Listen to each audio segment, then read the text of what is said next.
Oh, hello there. It's cold out here, but she's not wearing a hat. She must be freezing. Huh? Maybe she didn't hear you. So should you. Oh, I didn't notice that. Yeah, well... Look, man, fuck the hat. What did she just say?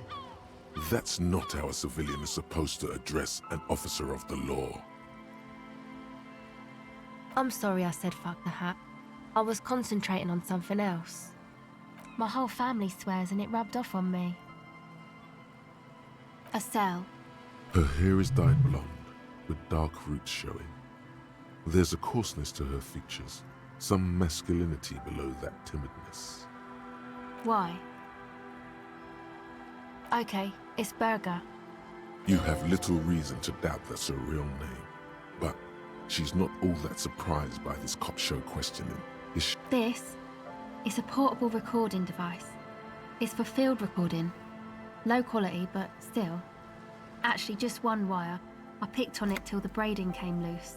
The wire leads to a contact microphone.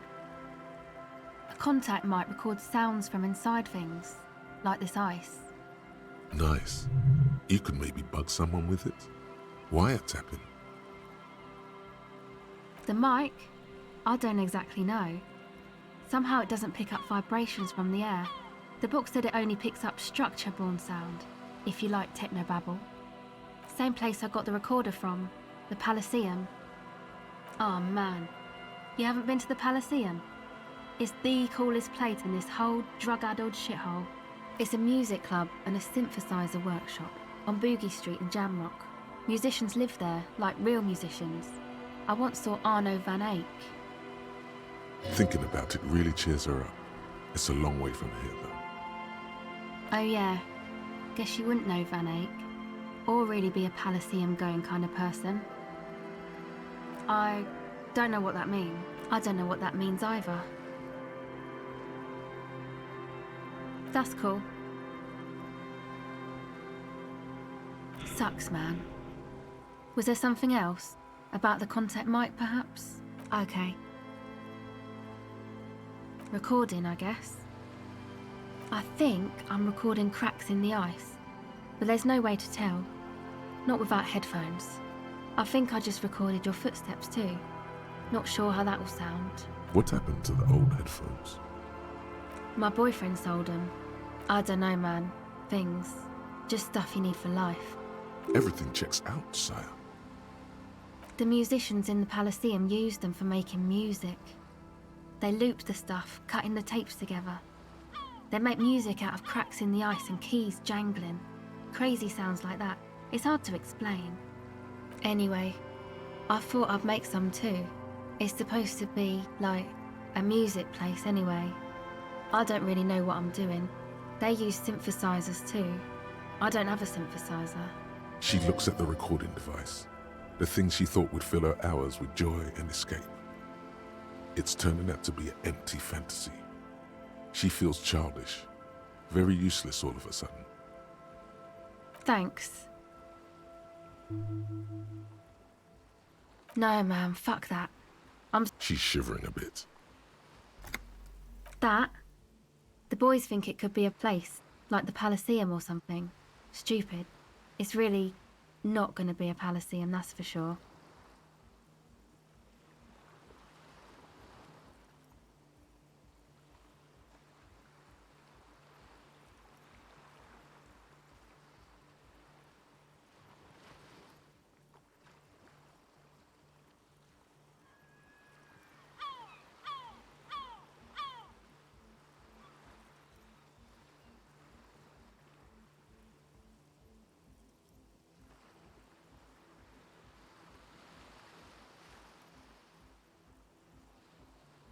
And who are these boys?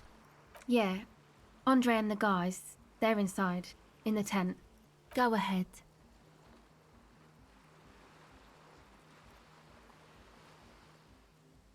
It's supposed to become, like, a club for anodic dance music, like that new style of synthesizer stuff they play at the Palaceum. Except that, yeah. You know, anodic, cathodic, music that's made with electronic instruments. Synthesizers and tape consoles, microcomputers too. Anything that uses electricity, but isn't guitars. Also found sounds, stuff like that. You see clear, beautiful, violent flashes of light.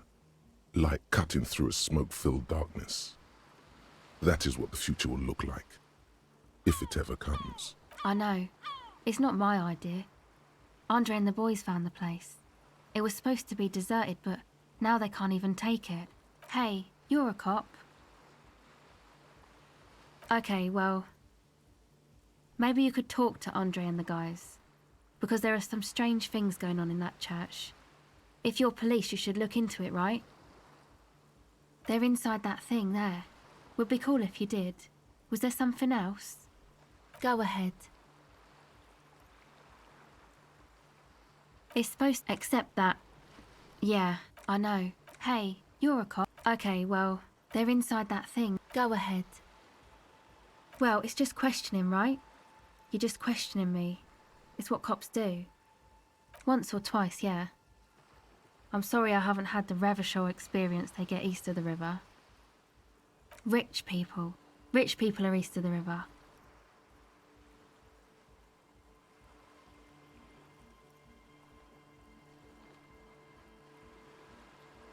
Oh, they are. And I'm scum. Oh, but I am. The usual. I had a shitty run as a teenager. You know, drinking, getting into fights. The ugly stuff that happens when you move out your parents' place at 13. In Forburg. Is this a rhetorical question? Okay. It's a huge ghetto just south of Jamrock. My dad was a drunk. Plus, I guess, I just wanted to drink too, you know. Get my party on. All right.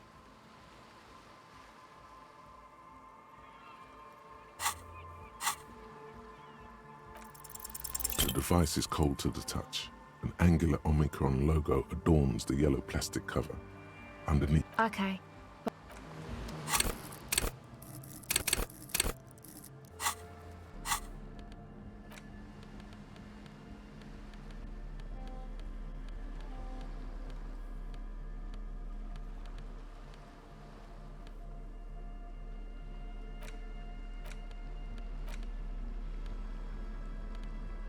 the face of King Freecell smiles at you.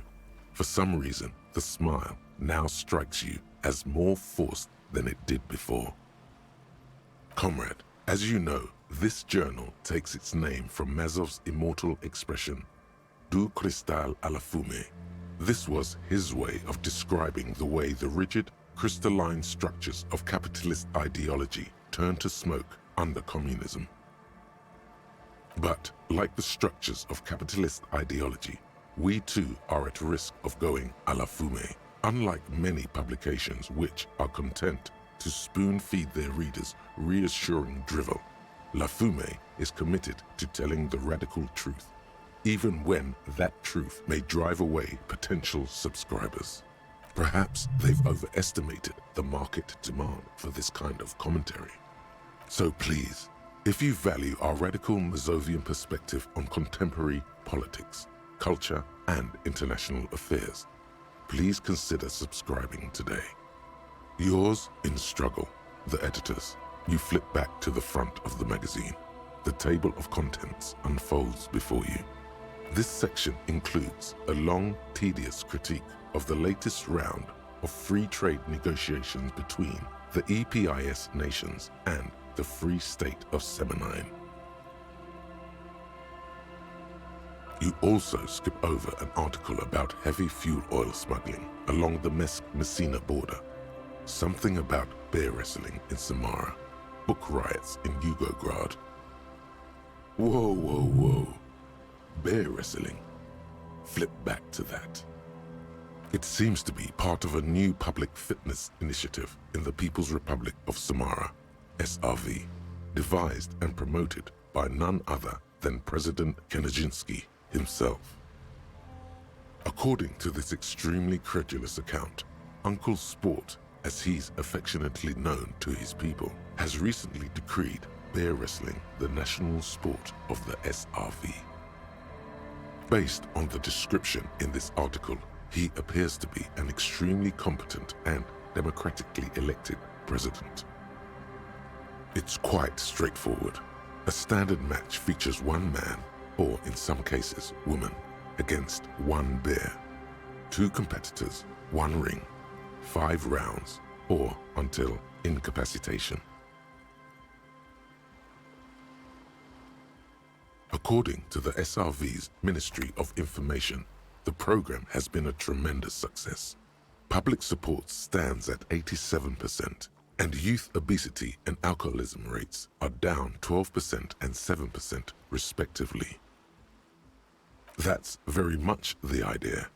President Kaczynski has long maintained that a strong body is the best defense against capitalist aggression.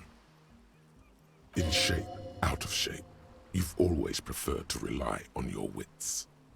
You flip back to the front of the magazine. The table of contents unfolds before you.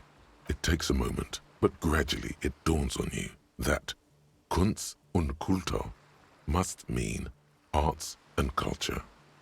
As you leaf through this section, you come across several reviews of recent radio plays, as well as a brief artist spotlight featuring a local artist identified only as CS. The main feature, though, is a long essay titled Tip Top Tournée, a critical Mazovian perspective. This so-called artist spotlight is really just a brief Q&A, made all the briefer by the subject's evident hostility to her interviewer. That certainly sounds like a certain delinquent youth who likes to harass you from her balcony. The actual article is surprisingly light on details, but after skimming a page or two, you gather that it has something to do with motor carriage racing. You think you're settling in for a relaxing recap of the most recent season, maybe sprinkled with some nice anecdotes about a few of the more colorful drivers. Instead, you find yourself skimming a 10,000-word feature about all the politically problematic aspects of Tip Top Tournée.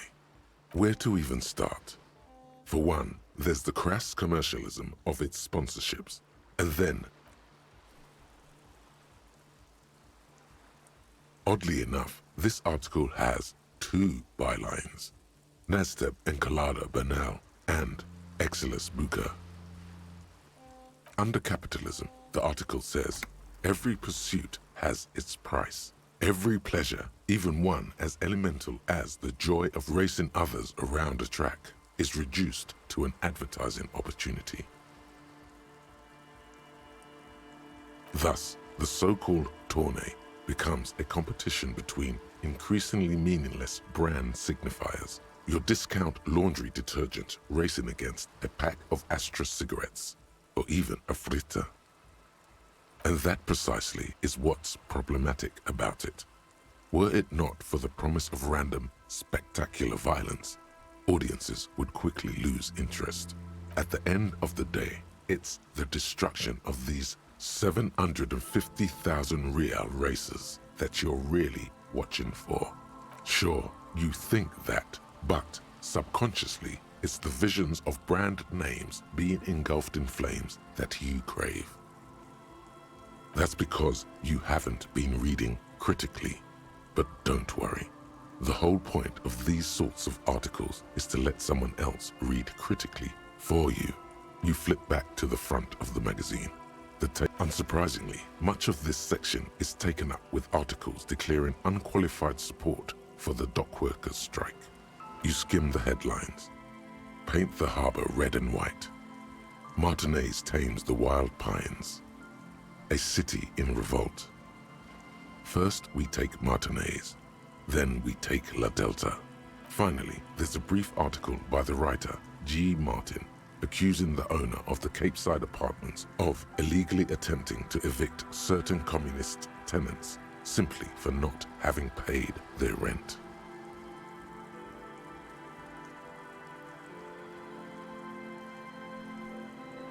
The writer G. Martin remarks dryly that capitalists love wealth redistribution, so long as it's only redistributed upward. You flip back to the front of the magazine. The table of contents unfolds before you. You take the legal documents out of the envelope.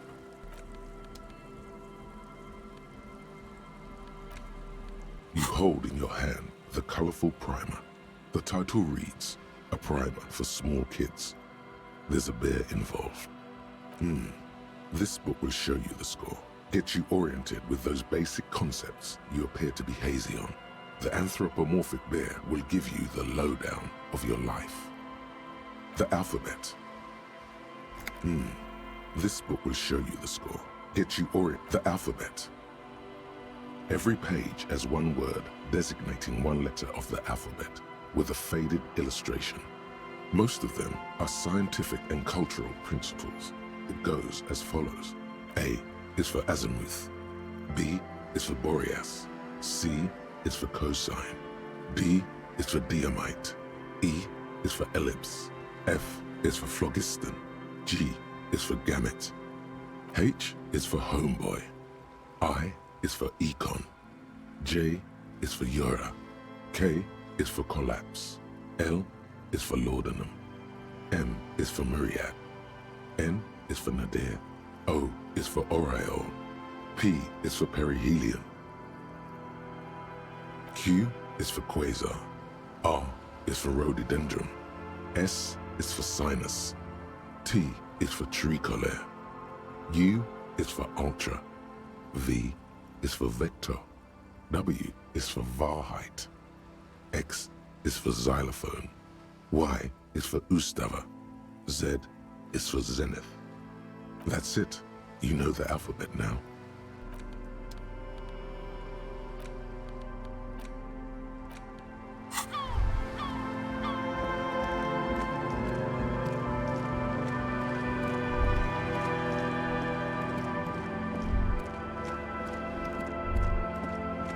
See that seagull up there? Remind you of anybody? Exactly. Think about the seagull's story. It's one of endurance and adaptation. The seaside was paradise once. They were birds of that paradise. Then their paradise became shit city. And what did they do? They became urban survivors, eating burgers out of trash cans, killing and eating pigeons. No time for that sentimental bullshit. They're hustlers, getting shit done. They're one pair of track pants away from gangsters, just like you. You have. The body remembers. Own it. Steal hot dogs. Shit in the sand. Whatever it takes to keep going.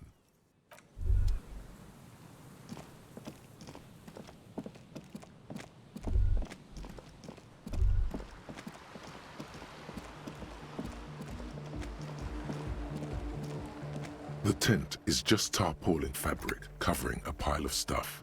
The flap is open. Inside, 3 young men are listening to some new form of music. It's like nothing you've ever heard. One of them looks at you. Come on, get in and close the flap behind you. The warm stuff's getting out.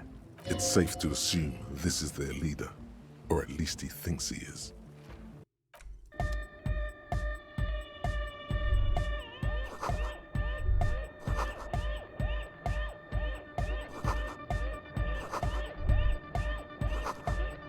You see a youngish man bleaching the tips of his hair with a toothbrush. He puts the toothbrush down and extends his hand in greeting. Hello, I'm Andre. His grip is strong, sweaty, and warm. He's trying to project and inspire confidence. This is my posse, Noid. The young man with earrings looks at you suspiciously. And Egghead. Egg! Together with Acel Burger, who's out there right now, doing some seriously progressive sonic experimentation, we like to think of ourselves as music venue organisers. We have many in the pipeline, officer. You see, we've been all over Jamrock North, prospecting for real estate to establish a new venue in. Also for talent. Yeah, thank you, Egghead. And while there is no shortage of raw, unfettered talent spinning tapes in Jamrock, we've had rotten luck with the real estate part. Place is a shithole. I apologise for my friend Noid's potty mouth. I realise this is not how you speak to a police officer, which brings me to the problem of occupied ecclesiastical property. I bet you've noticed the derelict hive of Narcomania on the coast.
An attempt to pander to your perceived conservative sensibilities. No person his age would ever use a word like narcomania with a straight face. Don't fall for it. I'm talking about the church, and I'm not exaggerating. Even a place of spiritual refuge can become a magnet for all sorts of dopeheads and burnouts if left unattended. Dopeheads! Burnouts! Well, I'm sad to say, that's exactly what happened. Sad because we were just about to put Martinez on the map with one of the maddest dance clubs in Jamrock. Nah, strike that, in Reversholt. Strike that! The world! And sadder yet, because the dopeheads and burnouts holed up in there were the worst kind. He leans back a little, watching you with a steady, serious gaze, letting you imagine just how bad those dopeheads. Could be. We don't know for sure. But we do know they are spooky. I was hoping you would be the judge of that, officer. All I can say is, their spookiness is the kind that keeps us from restoring this church into a community centre and a place of spiritual refuge. Also, they don't eat or clean the building. Shit's gonna collapse. People just wanna spin tapes without them spooking it up. Place has bad signs. No one can dance like that. Thank you, Egghead. So you're gonna look into it, right? It should be a police matter. Get all right, man. Andre's obviously very happy you took him seriously. The whole tent is. The boys exchanged giddy looks. I asked Noid to install a measure against more drifters wandering in. A padlock is a temporary fix, just something to contain the situation.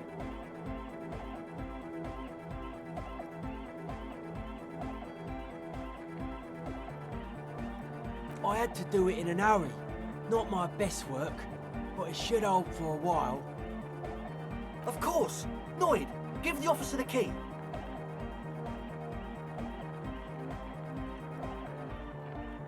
All right. You sense the trajectory of the little piece of metal and plastic. The object makes a small ringing sound as it approaches, just the tiniest chime to your left.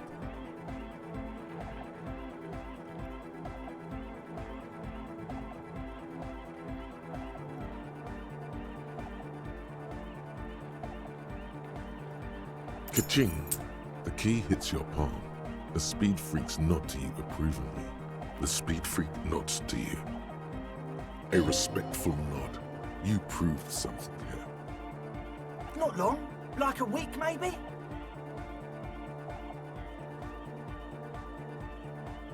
I'm super sure they're alive. I mean, come on. I'm at least 90%, maybe 85% sure they're still alive. Exactly. That's exactly what we thought. The Cage of the Rage! Rough Blaze! Egg means the situation is monitored. It's relatively safe. No one has died yet. Sure, man. Tell us what you want to know. The truth is, I don't really know. None of us do. I don't even know how many there are. All we've seen are glimpses. Yes, there's also the machinery. This machinery is of the deeply mystical variety. When I first scouted the place, back in February, it was abandoned, empty. Took some time getting the crew together. So about 2 weeks ago, we came here hoping to set the stuff up. Suddenly, there are all these strange machines lying around in there.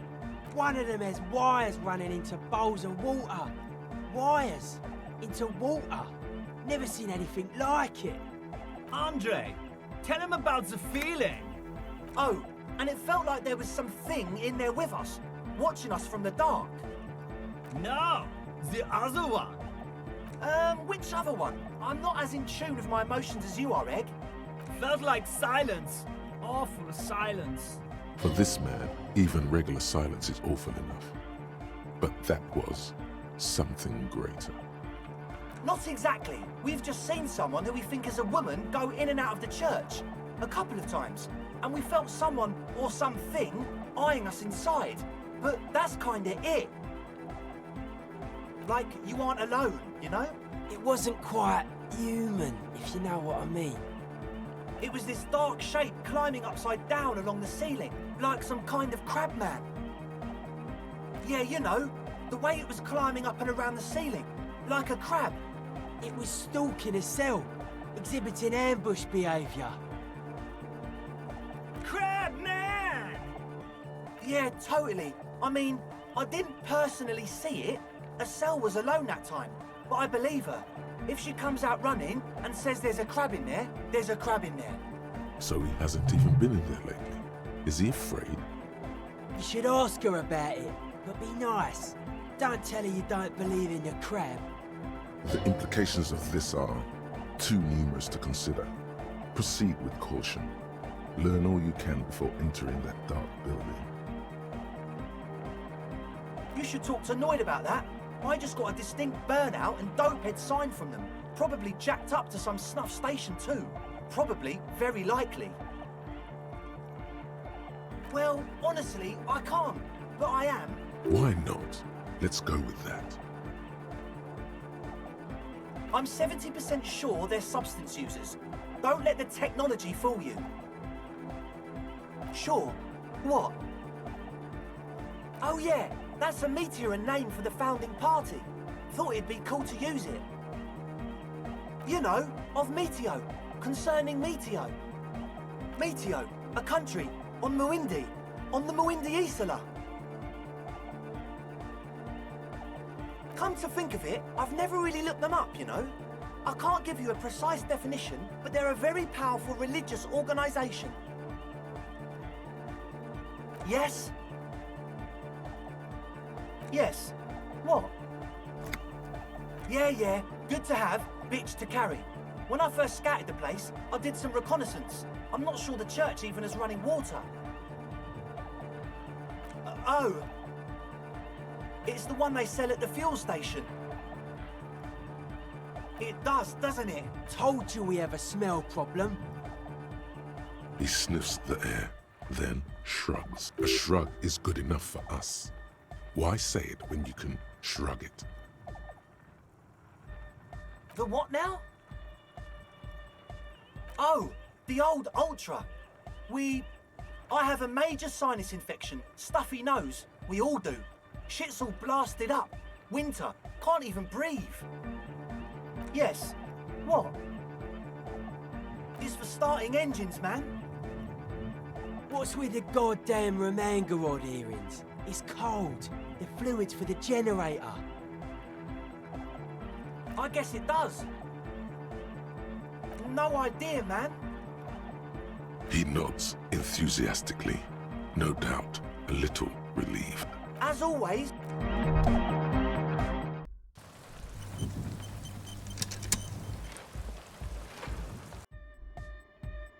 So you had a talk with Andre, and now you want to discuss things with Noid. Good. It's good you talked to Andre first. Gave me time to get a reading on your sign. Can't really talk to people before you get a reading. Yeah, gotta compare. See if we can align. I suck at socialising, man.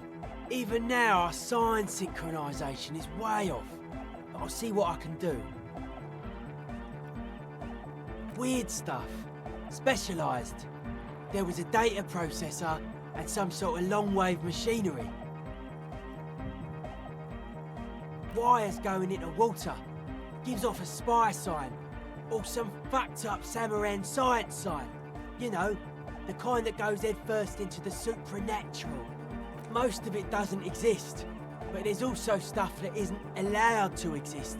Because the moralists think it's too dangerous for the plebs. Psionic powers, pale-related diseases, pretenders pretending to be human, folk rights, that kind of stuff.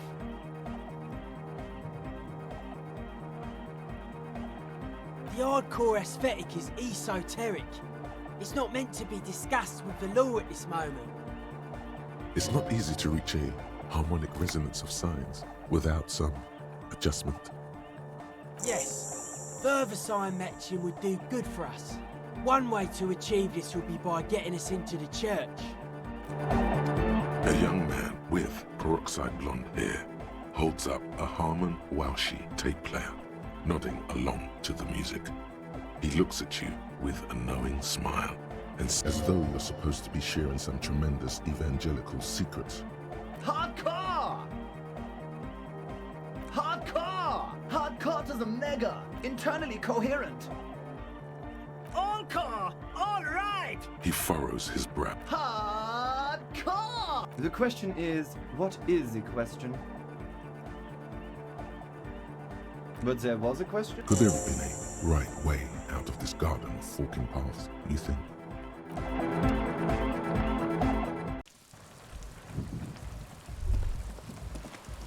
The shaggy-haired girl. So you talked to my associates, right? Great. Let us know if there's any progress, will ya? Oh, that. You're not going to believe me. There's no point in me telling you. Okay. I went in and I saw a woman next to one of those machines there. Noid calls it a mainframe.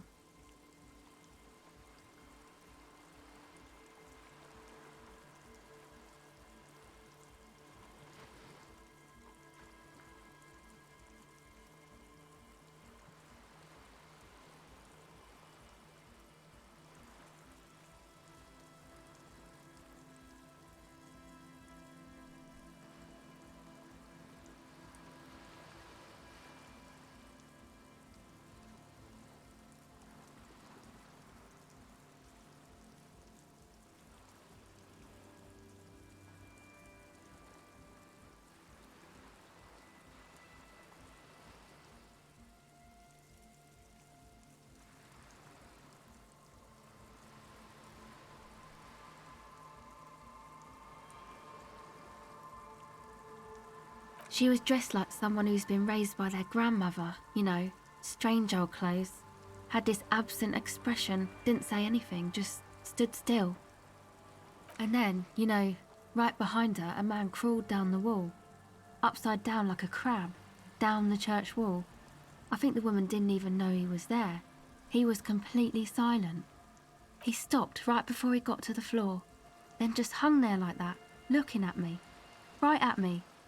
I fucking turned around and walked out. End of story. It was too dark.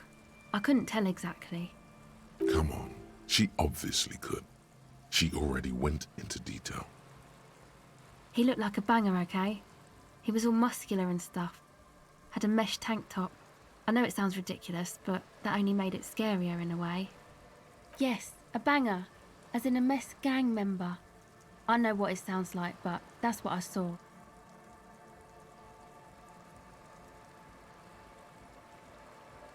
Why? I guess so. Anyway, what else? My associates? I haven't got much to say about them. Of course I do. I just don't tell people about my friends and who they are and so on. I don't provide information on them.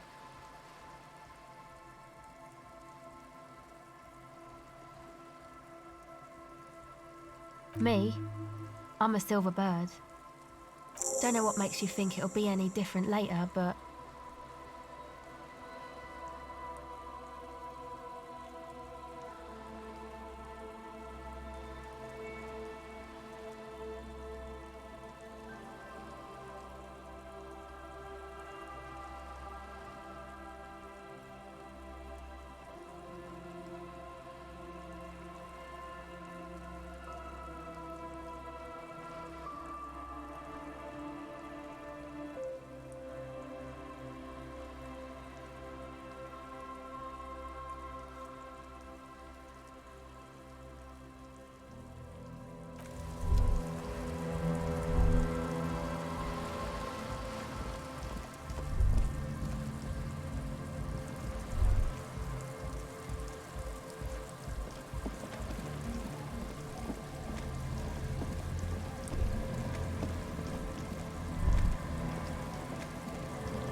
An old door, worn by elements, guards the depot.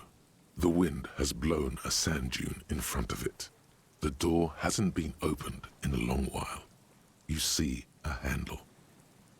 The concrete structure looks military in origin, over half a century old at least, but sturdily built.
A metal payphone under a yellow plastic dome.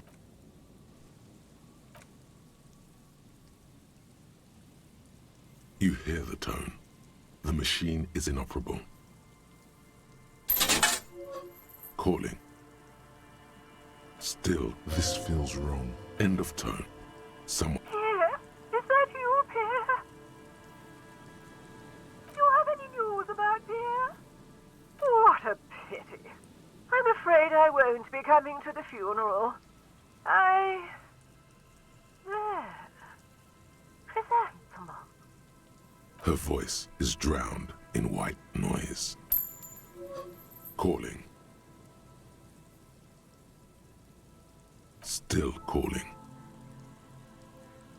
Again, someone with a masculine. Hello, Gerard speaking. What are you, like 5? Thanks for calling, asshole. Phone hanging. Disconnect tone. Calling. Calling. Calling. Still calling. Still. Stop calling me, man. I'll get you your money, alright? I just need till tonight. Let me work. The phone gets hanged up fast as lightning. All you hear is a little shuffle of nylon as the hand moves on the other end. Disconnect tone. Calling.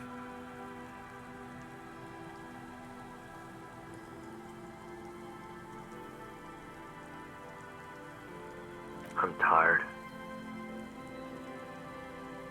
Sounds like he hasn't talked to anyone in quite a while.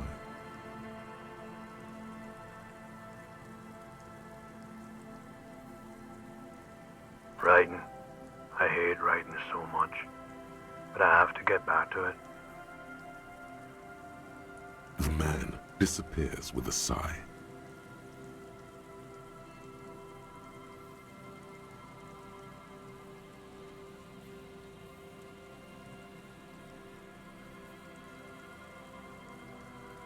You do not hear the customary disconnect tone, just silence in the handset. The machine is still waiting for you to dial a number. Lucky you, the call went too fast for the payphone to register. You can still make a new one without paying. You close your eyes and put your index finger on the rotary dial, then pull down on the number, then move one up, and repeat the motion twice. Strange. This is not how you started before. 414447. The rotary dial feels cold from the sea air. 1117361. Your fingers keep moving like a spider. Every time the ring rotates back with a little ring of metal, like a bell tolling. Yes, 451-67451. You are going deeper now, into some unknown place, far away from this island of matter and its telecommunication networks. 451. You have dialed God knows how many numbers. The headset has been waiting silently to relay us an ultra-long distance call. Your ear fills with a crackle, the wash of a strange ocean full of white noise. A little bird starts ringing in there, not like the local calling tone before. No, a small ring in a cage of distortion, far away. A distant network of phones, calling it the saddest sound in the world. Calling still. The handset starts slipping from your sweaty palm. Calling. Then the ocean. Hello?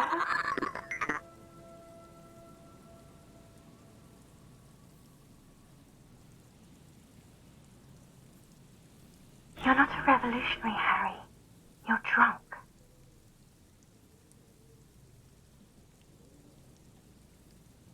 Oh, God. Do you know what time it is? It's 4 o'clock, Harry. I need to wake up in 2 hours. She does not answer anymore. Harry. Disconnect tone. The machine ran out of money.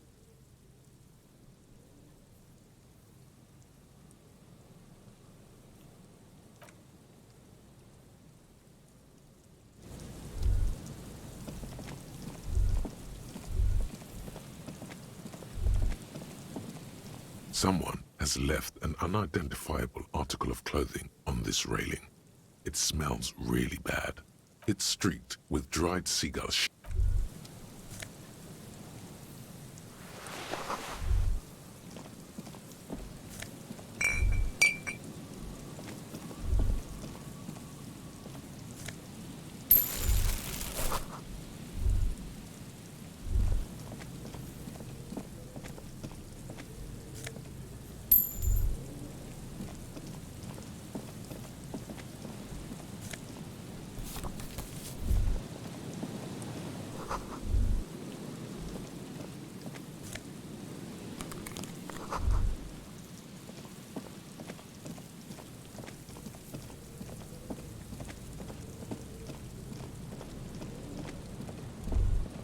The smell. It's awful and don't be naive. Don't you recognize it? That yes. A man lies on the boardwalk, his limbs bent and neck turned at an unnatural angle. Right next to him is an empty bottle of spirits. In his cramped hand, a chewing gum wrapper. The smell is not as bad as a 2-week-old corpse, but it's definitely heading there.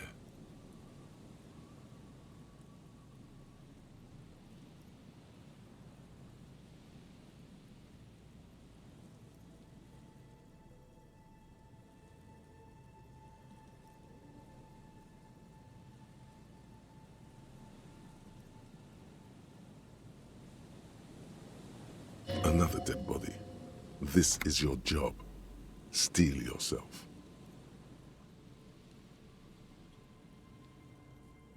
Calm now. Carefully. Just another day. Just another dead body. Breathe.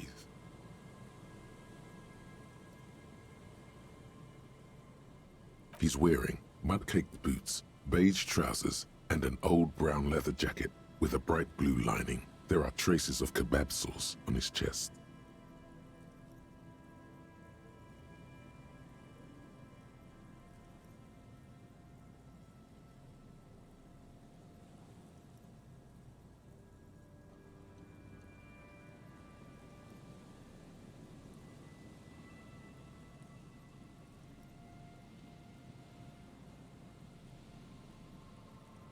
The leather jacket suits him well. It must be custom made. You find some sunflower seeds and a rain-soaked library card folded into two. His jacket feels sodden and heavy under your hand. The man has fallen through a crack in the boardwalk and hit his head against the metal bench. Coagulated blood covers his black hair. One of his feet is still dangling through the hole. When damp, these boards are really slippery. Even a sober man could lose their balance here. His expression is dull, like the sea behind him. Drops of water shining on his mustache. His eyes, empty and wide, look frightening in their frozen gaze. He was confused when he died. Confused and alone, most likely. Overcome with the awful surprise of it all. He was just about to head home. The first step back home proved to be his last. There's some dried blood on the metal bench, right where the corpse's head rests. The floorboards are rotten and slippery wet around the hole. An empty bottle lies nearby. A chewing gum wrapper is clutched in his fist. Be very, very careful where you step here. A dried chunk of blood covers the hair at the back of his head. An open wound. It's sticky and cold to your touch. This is where he came out of himself, drop by drop, when he was unconscious. It took 3, maybe 4 minutes. They screech under your feet ominously. It's hard to say whether the dead man's weight was the cause of the boardwalk to break. It definitely looks fragile. You see waves churning below. Something cracks beneath your feet. A .75-liter Tallulah vodka with its cap missing. There's hardly anything left inside. Grabowski spearmint chewing gum. Green leaves on the cover. The man's mouth is half agape from the terror of the fall. The blackness of death stench. You think you see white chewing gum too. Confirmed. Nearly the whole pack is there, solidified on his lower rear teeth. The entire boardwalk creaks in the wind as you take a step back. First, you need to talk with the lieutenant, then report back to the station.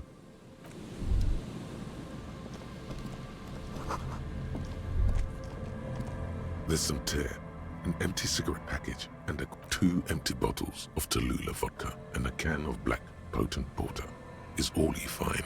No, there's more in there. Livis strawberry liquor, plus some Pilsner bottles too. Better not pick them up. They seem unhygienic. Whoever tossed it here was a heavy smoker. The brand name reads Red Astra. You see traces of mayonnaise and ketchup on it, as well as a tomato wedge. The wrapper reads Shish Kebab Revachol. It's hard to concentrate in the smell.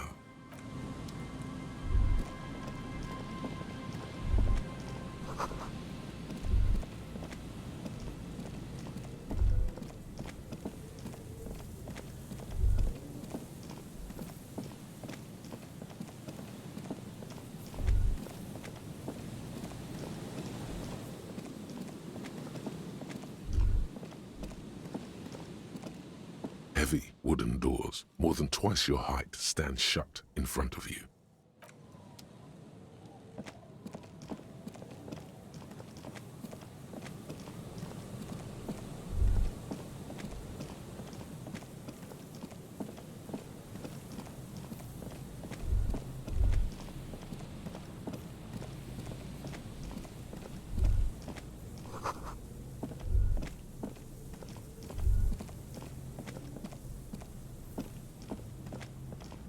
You see a once bright mural towering above you.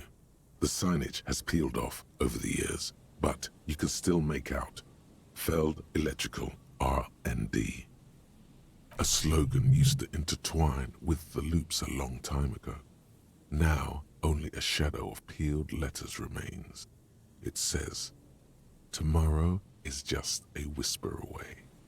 Ah, yes, their famous motto. A fine example of technological optimism from...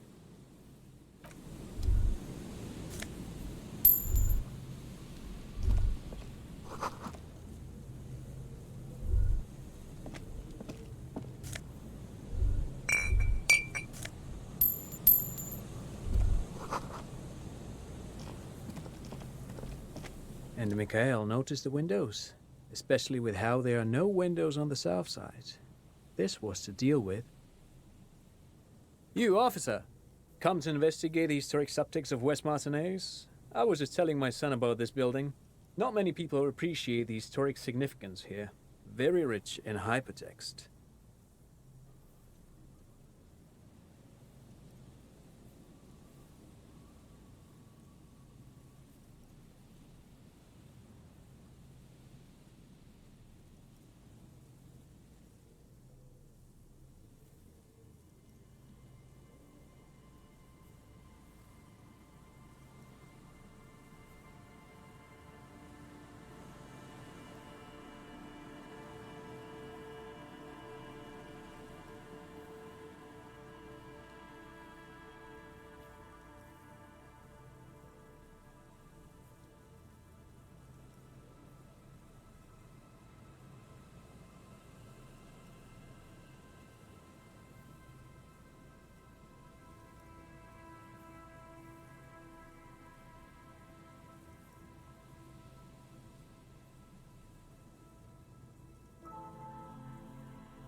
Oh yes, so Mikhail.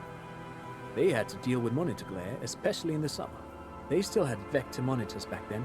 That was 49 years ago. So they didn't have windows on the south wall. Yes, hypertext, young carp, and the collection of cultural hyperlinks. Very important. Mikhail, say hi to the officer. Mikhail's a little tired today. We spent all night trying to run Orbis on his radio computer. Have you heard of it? It's a programming language used in Grad. Quite tricky, but he wanted to play this Grad-made adventure program. We've been getting really into worms lately. But I assume you're not here for giant worms when there are so many real things to see. Just as I was telling Mikhail before, this is where the Coalition landed in '08. We could be standing on what is the most interesting landmark in Revachol West. This man is your half-brother. You feel it. But why? Aha! But it's not just any empty old building. What not a lot of people know is, this used to be the R&D department of Feld Electrical. And Feld, which now sells ink cartridges mostly, was once a top dog in the turn-of-the-century cybernetics boom. Hold on. What's R&D? It looks old and weathered, with seagulls picking apart its stone and metal carcass. Bushy undergrowth has taken hold of the collapsed rooftop. Some kind of bird has set up a nest on a broken windowsill. Apologies, it's an acronym for research and development. They don't use it anymore. You're probably more familiar with RTD, Research and Technological Development. That's not surprising. Only a vestigial ink cartridge and ferrotape manufacturer remains. They started out as a midway electronics outfit in Königstein 2 centuries ago. After an aggressive move to Revachol, Feld became a global player in the emerging personal electronics market of the pre-revolutionary era. Still, Tricentennial was beating them in business machines. But Feld had an ace up their sleeve, or should I say they were developing an ace up their sleeve? I'm mixing my metaphors here. It was here in Martinez, possibly in this very building, that they developed prototypes for a tape computer. An elegant folding mechanism of rollers and ferrotape ribbons, portable enough to be a take-it-home solution, revolutionizing business machines, possibly even bring them to the average consumer.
Which is a feat of engineering even today's giants, Rehm, ICN and ZAM, haven't achieved yet.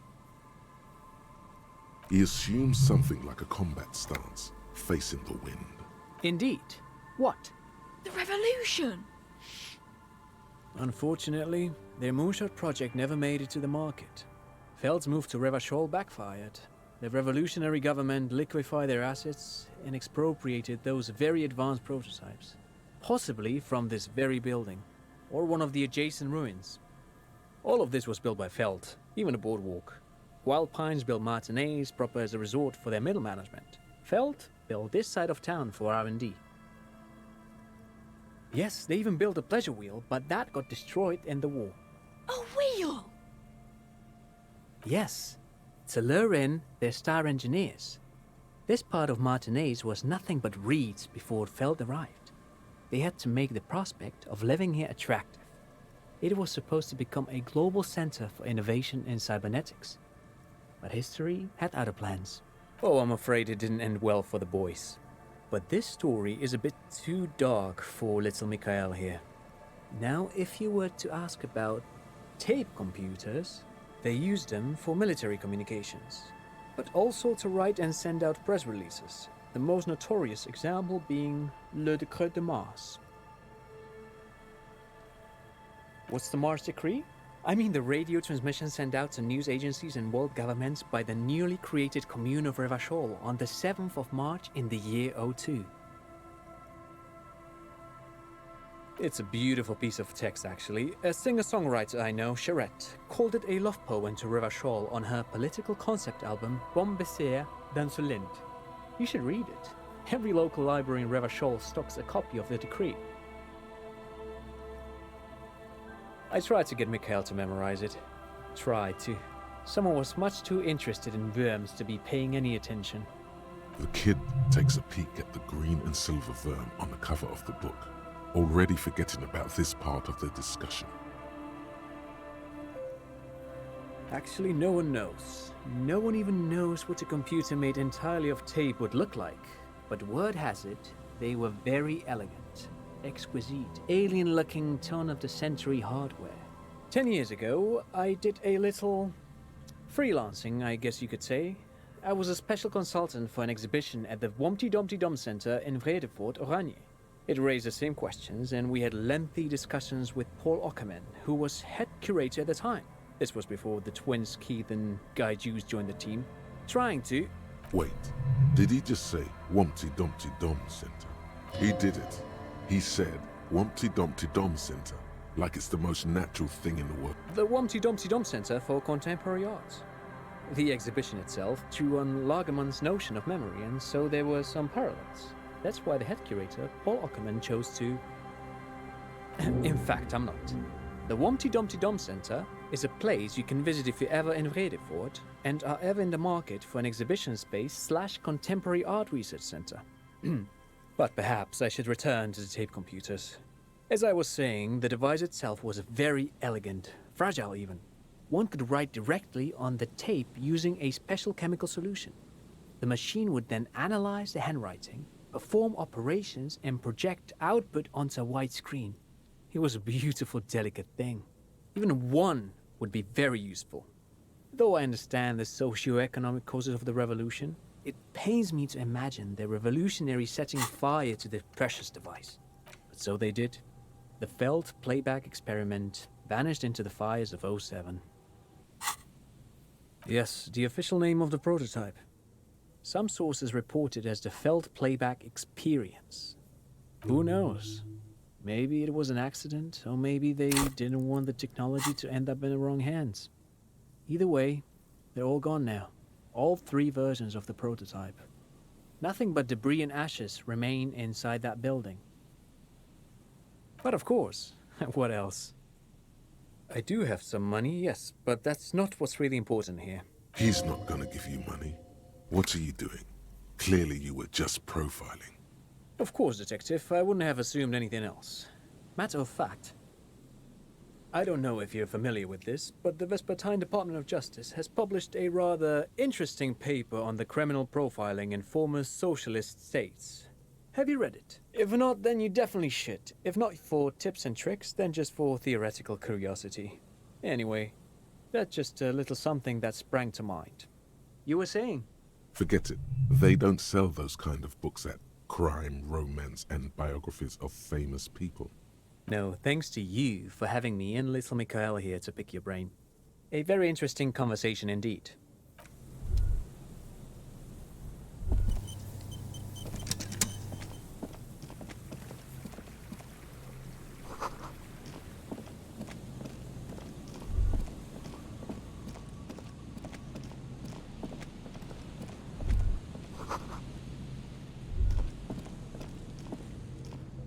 go. Nice and easy. No way out, little guys. Not out of this jam. There's a cylinder on the ground in which the man is arranging some netting. It looks like some kind of trap. He notices you. Who's there? Oh, the police. Hello, officer. His self-conscious enthusiasm renders his movements ungainly. He looks like your understanding of a scientist. Is that the police? Why are the police here? Don't worry, Gary. I'll handle it. To what do I owe the pleasure? Of course. Thank you for passing along the message. That damn water lock is broken, and we can't go all the way around the 881. Oh, good. We should really be getting back. Gary could use a hot shower and a warm bed. Did he say we can go back now? Yes, Gary. We can go soon. If you see Lena, tell her I won't be long. I just have to do one more round. See if the Phasmid has taken the bait. Then we're going. For all his passion, this man is diligent and patient. You could learn things from him. By woman, you mean my wife, I assume. My wife understands that just as well as anyone. Come on, Morale. We've been soaking out here for days. It's time to go back. And leave the traps? Absolutely not. I won't let Lena down. Come on, she wants us back. I'm soaked up to my nuts over here. We'll both catch reed crabs if we don't dry out soon. Of course it's important to her. She's seen it. A verified sighting, on record. One of only 40th century, and it's hers. She's seen it? Yes. That's how we first came to know one another, in fact. But that's her story to tell, not mine. Needless to say, you must ask her about the mysterious Phasmid. Suffice to say, it's long been our dream to find proof of the Insulindian Phasmid together. I can't abandon course now.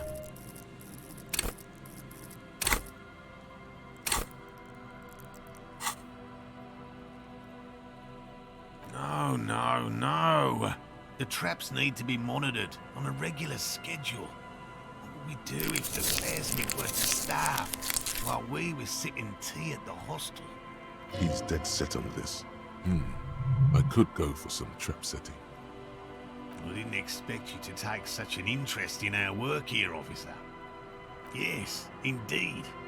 Both require a great deal of research, attention to detail, and, above all, persistence. There are 4 in total. One is to the south, on this little peninsula, by the boathouses there. It's very near.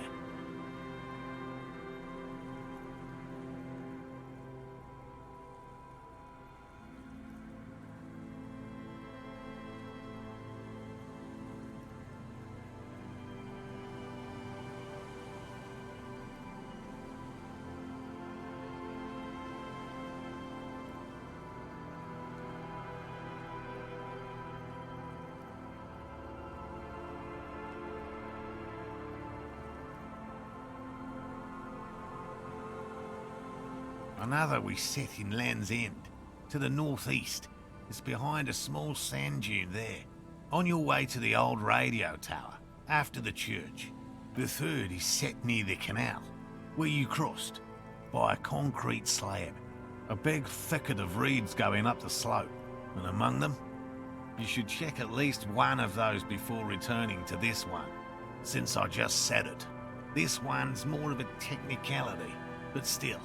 Better safe and stupid than sorry.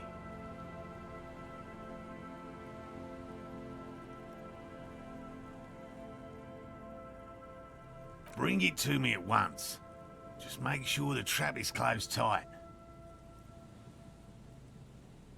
That's highly unlikely, officer.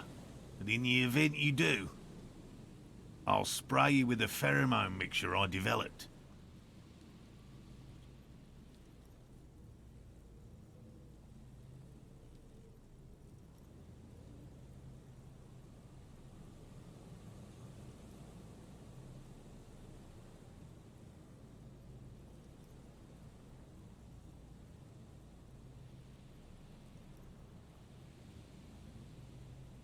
It's made of musk and research chemicals. The pheromone should attract the insect to you, or at least prevent it from bolting at the sight of you. It's quite potent. Will last you about a week.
Wise choice.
It's not so different from the putrefaction of the Hanged Man, actually. Thank you for your help. Gary and I will start breaking down camp. If you have any more questions, now's the time to ask. Finally, you're being sensible. I'll start packing right now. What about his eager-to-leave friend Gary there? Well, first of all, it's damn difficult to find, which is why we've been knee-deep in the reeds laying traps for it. Good question. Being a phasmid of the order Phantasmodea, a ghost insect, It disguises itself as plant matter. In this case, the reeds. Awful lot of reeds around, aren't there? And I suspect it may have also developed other specialised techniques to protect itself from predators or scientists in our present case. It's my hypothesis that it has evolved certain electrochemical defences that allow it to interfere with animal perception, impeding pattern recognition, confusing the visual cortex. But I cannot describe how these defences work, much less how they evolved, without studying a live specimen. Yes, it makes perfect sense. You're beginning to suspect there's something paranatural about... I'm expecting it to be quite giant. One known species of phasmid, called the Megaphasmodea zoensis, is about the size of a grown man's forearm. So, typical rookie assumption. Insects are much more sophisticated creatures than those unversed in zoology give them credit for.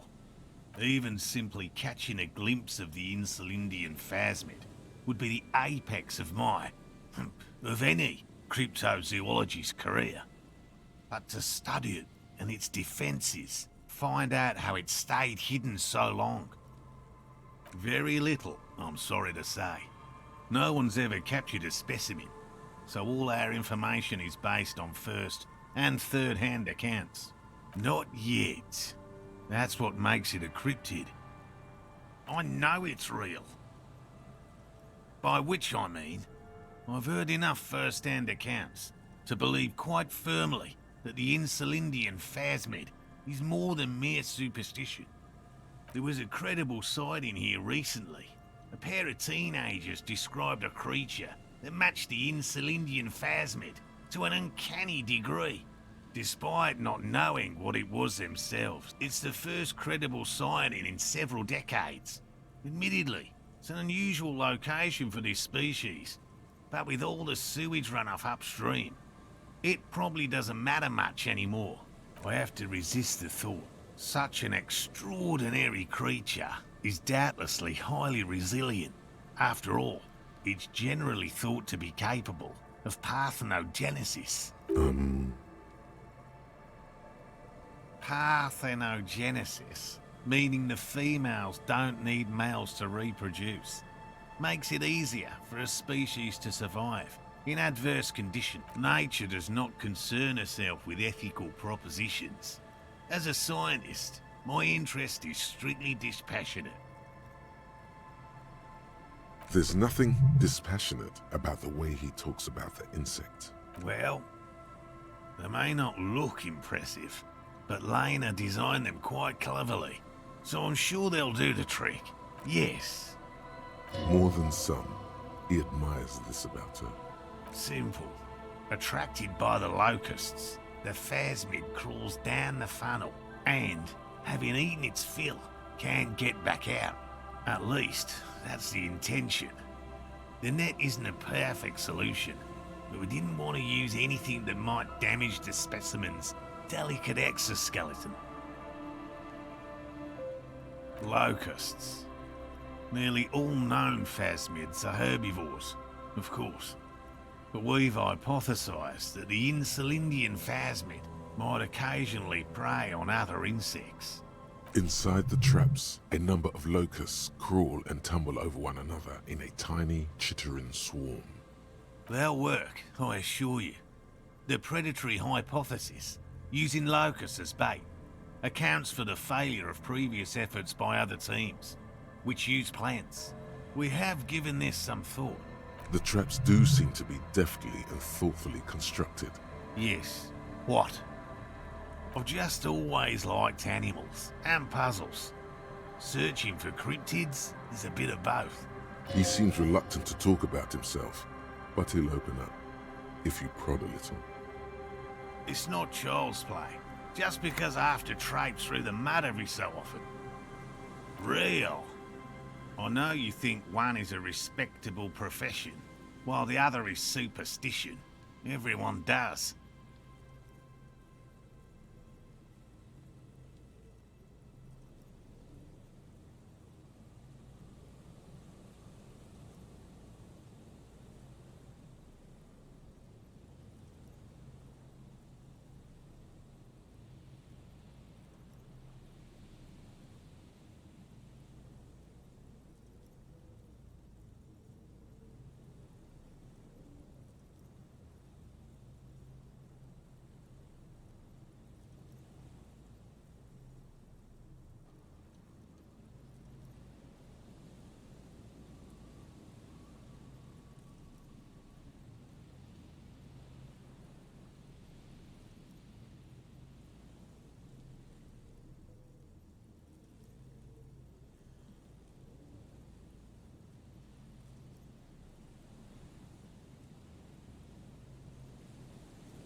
Indeed. My methods do not differ from other scientists. I simply draw upon a wider variety of evidence. And I have more hope that something truly surprising might happen. No, as I said, I have... Interesting. Something for later, this close call. Everything from forgotten regional lore to newspaper accounts, like the one that brought us here, to look for the Phasmid. I keep a very open mind. No, very few cryptids are ever discovered, and not for a lack of trying.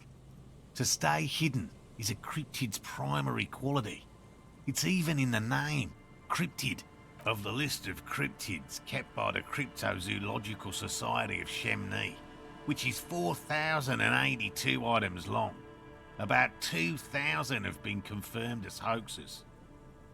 2 are categorized as confirmed discoveries. The rest are in differing stages of discovery, refutation, and data collection. Yes, the Chateau Quan forest pygmy, who turned out to be an extinct species of primate, and a cave salamander from Yugograd, who is, honestly, quite unremarkable. It's in a zoo somewhere. We cryptozoologists are brutally honest with ourselves. More so even than the public. With cryptids, most cryptids are hoaxes or they are never found. That does not mean we should stop searching. Indeed. Yes,